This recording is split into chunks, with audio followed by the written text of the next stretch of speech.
With any community as old as the Doom modding community, some bits and pieces of information are surely going to be lost along the way. In the old days of Doom mapping, it wasn't as common to credit music sources, so much of the time when you're playing a WAD from the 90s and hear a cool tune, you'll consult the text file only to find nothing in the way of answers. Since the turn of the century, it's been far more common for WAD authors to make sure players know who composed the music for each map, or at the very least the title of the song. Some even go that extra step and try to include sequencing credits where possible. Unfortunately, during the era in which the Dwango series was developed, this was not the case. For those who don't know what Dwango is, I made a video of its history some years ago that you're welcome to check out, but to put it briefly, Dwango was an early matchmaking service for Doom that ran from 1994 to 1998 and allowed people to play internationally, which was of course a revolutionary concept in 1994. There were various Dwango servers which were dotted across the US and the globe, and these servers all had their own moderators and players. Naturally, custom WADs were a huge benefit of playing with others on Dwango, since it meant you could essentially have a constant pipeline of new content to enjoy. A moderator on one of the Dwango servers, Aikman, eventually started compiling semi-official WADs of various maps for people to use on their deathmatches. These were essentially just collections of the best WADs he felt he'd found. Most of the Dwango compilations are filled with custom music. In the surviving Dwango text documents, we can see that most of the time, authors were given appropriate credit for their maps, but unfortunately music was largely left as a mystery.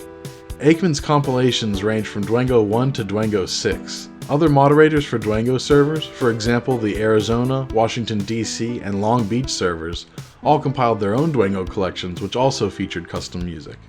Ultimately what this adds up to is a whole lot of WADs and maps that were, and still are, downloaded and played by a whole lot of people. With all the different copies of Dwango WADs floating around out there on the internet, very rarely are they packaged with their text files, which are already somewhat scant on information about music to begin with. There is a whopping total of 175 music tracks that were used throughout the original Dwango series, which itself was comprised of 352 maps. What this all adds up to is a giant mystery that still hasn't been fully solved over the last 20 years. Where does all the Dwango music actually come from? In the year 2000, Sir Fragsalot wanted to know exactly that. Who did the music for the Dwango 5 WAD? It's awesome, and far better than the original music for Doom. In CS Doom Additional Options box, I type No Music Phase. What does phase do? It enables phase shifting, it gives better sound direction, great for headphones. I already used that, but who composed the music? Noonie! It's Descent and Descent, but most of it sucks. With new music ranging from 9 Inch Nails to 2 Unlimited, I've had the best sounds to further enhance your gaming experience. No, that's Dwango 6. There is one I like in Dwango 5, Map 02. Map 04's music, D_between, is mine. Despite the giant lie that this absurd thread ends on, very little in the way of answers were found. Many similar threads can be found throughout Doomworld history, as well as on the ZDoom forums. Since these WADs, which are part of one of the most popular series of Doom WADs ever made, often didn't have music credits, this led thousands of people to be curious where the catchy tunes actually came from. Thankfully, many of the MIDIs used were based on rock, pop, and metal songs that were very popular in the 80s and 90s, and many other tunes came from existing games such as Heretic and Descent, so finding them was very easy. Years later, in 2011, Rizera started the amazing Identify That Doom Song thread. This general-purpose thread for identifying Doom songs was a huge boon on the hunt to identifying the sources of the Dwango tracks. Until recently, among the undiscovered tracks was arguably the most iconic one of all.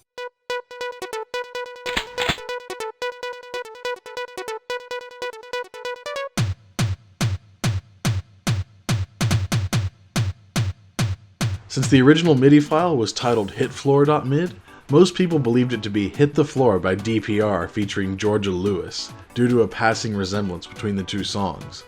Unfortunately, for a decent handful of the old Dwango tracks, similar misdirection would end up stifling progress in finding the true origins of the songs, and the classic Dwango 5 theme was no exception to this.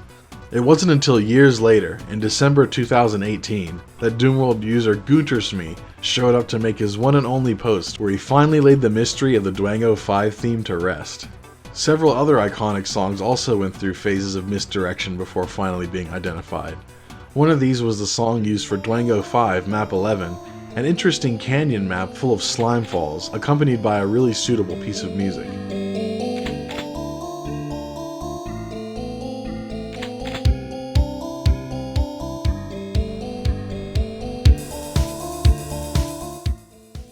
A substantially lower quality version of this MIDI file was used in a game called Gemstorm that was released several months after Dwango 5 itself.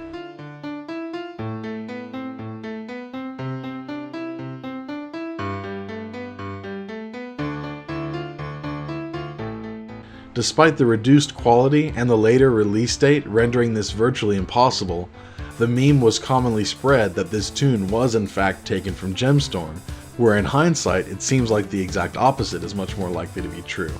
The conversion of all instruments to grand pianos is a common side effect of doing manual mus to MIDI conversions, which used to be the standard way of extracting music from Doom wads. I can't prove it, but I'm willing to bet the Gemstorm developers heard this song in Dwango 5 and really liked it, so they decided to borrow it for their own commercial game. Finally, just a few months ago, Doomworld user Bash did some very thorough hours of hunting and finally found the original source. It's the theme of an old group called Twilight Zone, and the composer went by the name Wonder, a fitting name considering how many years people spent wondering about the origins of this song. Another song that was misidentified for years was the Dwango 5 Map 20 song.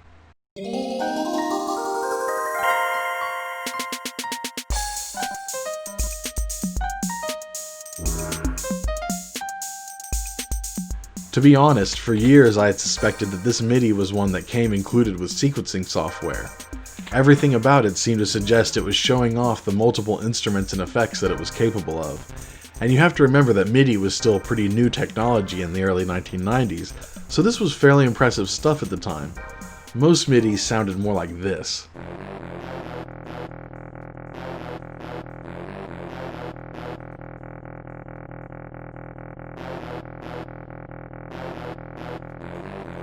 So you can see why the ability to make genuinely beautiful sound was worth demonstrating.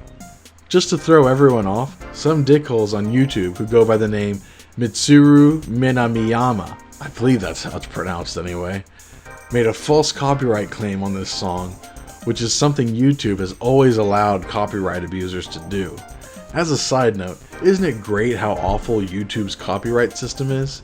It's so great that you have to appeal a false claim, and you're appealing to the person who made the false claim rather than an objective third party. It just smacks of fairness. Anyway, this led to the song being misidentified for several years. It wasn't until painfully going through about 30 songs on this godforsaken channel that I finally determined it was all just bullshit all along anyway. Like a true champion, Bash went out and investigated and found a few leads, and Doomworld user Revenant came through with a touchdown and laid this mystery to rest once and for all. The MIDI in question was called GMDance00.mid, and it was composed by a MIDIsoft employee named Tracy Hurst. It was remixed a few different times, which explains why a slightly different version appears in the older Dwango wads. After all these years, the journey of identifying the Dwango tracks is just about complete. Out of a grand total of 175 songs, just 3 remain uncredited and unidentified. I'll close out this video with full, uninterrupted rips of the 3 songs in question, accompanied by which Dwango wad they were used in and in which map slot. Hopefully one of you listeners out there will have some leads for us to finally lay this mystery to rest once and for all. If you're still watching this far in, thanks for sticking with me and enjoy the sounds of these mysterious songs.